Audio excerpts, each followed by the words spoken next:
నేను రాష్ట్ర ప్రభుత్వాన్ని సూటిగా పాత్రికేయ మిత్రుల ద్వారా అడుగుతున్నది ఏందయ్యా అంటే, అన్ని అంచనాలతో నిర్దిష్టమైన అవగాహనతో 2016 నాడు మీరు ఏ నిధులనైతే మంజూరు చేసిండ్రో 2 సంవత్సరాలు తిరగకంటే ముందే 5,200 కోట్ల రూపాయల విలువను పెంచిండ్రు. అంటే 2 సంవత్సరాలలో ఒక పనిని 5,200 కోట్ల రూపాయలు పెంచి కొత్త జీవో మంజూరు చేసిండ్రంటే మీరు ఏ రకమైన పరిపాలనను కొనసాగిస్తుండ్రు? దీని వెనకాల ఉన్న మతలబేందని మేము అడగాల్సిన అవసరం లేదా? పాత్రికేయ మిత్రుల ద్వారా సూటిగా రాష్ట్ర ప్రభుత్వాన్ని అడుగుతున్నా. ఉమ్మడి రాష్ట్రంలో సమైక్యవాదులు తెలంగాణ నిధులను నీళ్లను దోపిడీ చేసుకున్నారని మీరు ఆరోపణ చేసినప్పుడు తెలంగాణ సమాజం అంతా మీ వెనకాల నిలబడ్డది.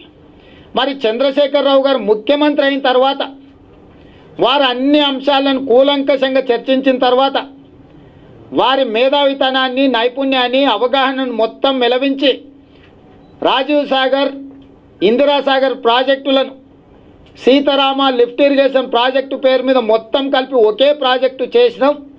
ఆ ఒకే ప్రాజెక్టు గాను 7,926 కోట్ల రూపాయలు ఖర్చు పెట్టి 5 లక్షల ఎకరాల ఖమ్మం జిల్లా వ్యవసాయ రైతులకు సాగునీరు అందిస్తామని మీరు ఆనాడు చెప్పిండ్రు. 2 సంవత్సరాలు తిరిగే లోపల మీరే మీ తీసుకున్న నిర్ణయాన్ని తిరిగి 13,057 కోట్లకు అంచనాలు పెంచిండ్రు. ఇది ఆషామాషి వ్యవహారం కాదు.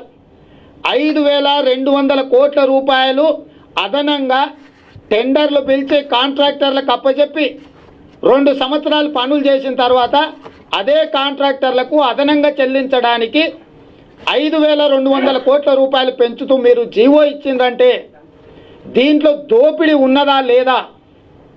దోపిడీ ఉన్నదని నిర్దిష్టమైన ఆరోపణ మేము చేస్తున్నప్పుడు చర్చల ద్వారా ప్రజలకు సమాధానం చెప్పాల్సిన బాధ్యత ఈ రాష్ట్ర ప్రభుత్వం మీద లేదా అని మేము అడుగుతున్నాం.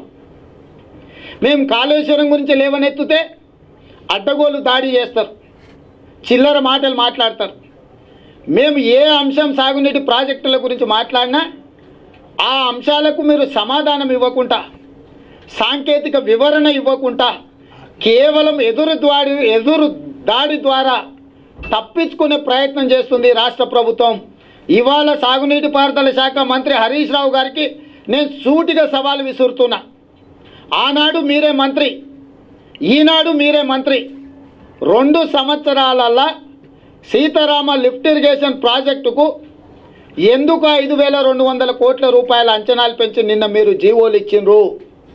ఎవరి ధనదాహం తీర్చడానికి ఇంత అంచనాలు పెంచిండ్రు? ఆనాడు అవగాహన రాహిత్యంతో హడావిడిగా మీరు టెండర్లు పిలిచి మీరు హడావిడిగా కాంట్రాక్టర్లతో ఒప్పందం చేసిండ్రా?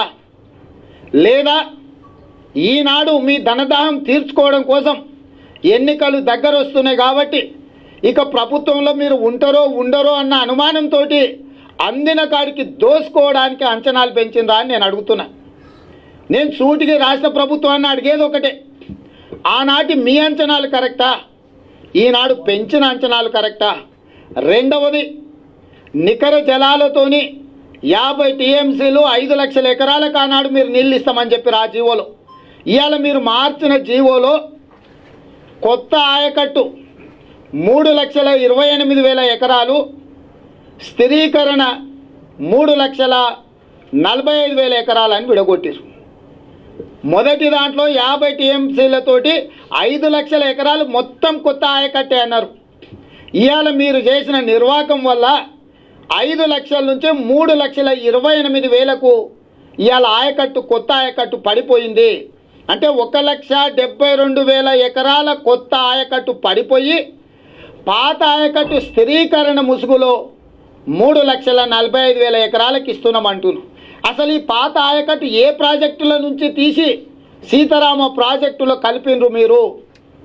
వాస్తవంగా పాత ఆయకట్టు ద్వారా, పాత ప్రాజెక్టుల ద్వారా ఈ ఆయకట్టుకు నీళ్ళు వస్తున్నాయా లేవా మీరు క్షేత్రస్థాయిలో ప్రజలందరికీ చెప్పాల్సిన అవసరం, వివరించాల్సిన అవసరం లేదా?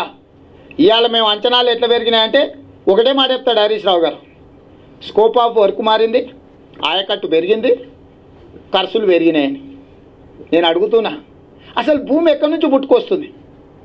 గత ప్రాజెక్టుల కింద ఉన్న భూములకు గత ప్రాజెక్టులే నీళ్ళు ఇస్తున్నాయి. అండ్ల నుంచి తొలగించి ఎండ్ల కలిపినరు. మొత్తం ఈ రాష్ట్రంలో గతంలో నిర్మాణం పూర్తయి నీళ్ళు అందుతున్న ప్రాజెక్టులన్నీ ఎన్ని ఎకరాల ఆయకట్టుకు నీళ్ళు అందుతున్నాయి? మీరు కొత్తగా తలపెట్టిన ప్రాజెక్టులన్నీ ఆ ప్రాజెక్టుల కింద కొత్త ఆయకట్టు ఎంత, పాత ఆయకట్టు స్థిరీకరణ ఎంత, గతంలో ఖర్చు పెట్టింది ఎంత, మీరు వచ్చినాక ఖర్చు పెట్టింది ఎంత, రేపు భవిష్యత్ అవసరాలు ఎంతనో మీరు శ్వేతపత్రం విడుదల చేయగలరా?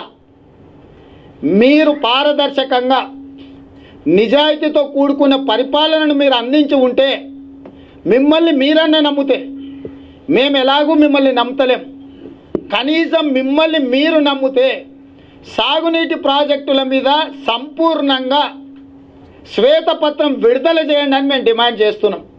ఏంటండి వీడియో నచ్చిందా? అయితే ఓ లైక్ వేసుకోండి, లేదంటే ఓ కామెంట్ చేయండి. ఎప్పటికప్పుడు మా వీడియోస్ చూడాలంటే సబ్స్క్రైబ్ చేసుకోండి.